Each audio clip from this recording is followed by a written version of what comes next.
Hola, Heita, how's it?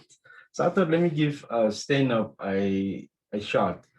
Firstly, I don't know why they call it stand-up because right now I'm sitting down and I don't know if I must stand up. I'll remain sitting.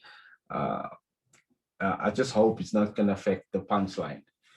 That's the first opening joke, icebreaker, very important. So I've been watching a lot of comedians doing stand-up, and what I've noticed is like they get introduced, ladies and gentlemen, please welcome Spanish Bunny. They come up stage and they would work the crowd, and like now you get me, nobody knows me, and all I can when I get on stage, I would be like, nan tanti, so black people would look in the crowd and look for white people. So, oh, there's white people in the crowd.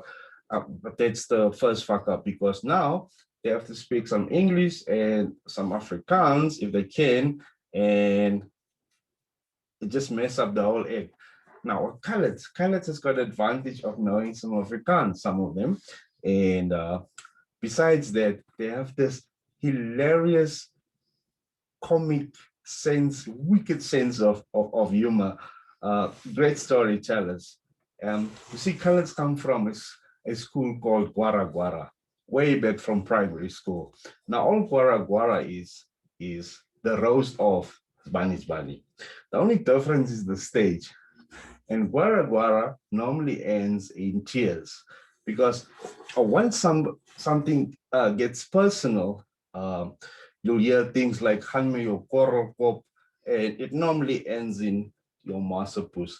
Now, colors and puss are synonymous because they can compliment you with puss, or they can break you down with puss.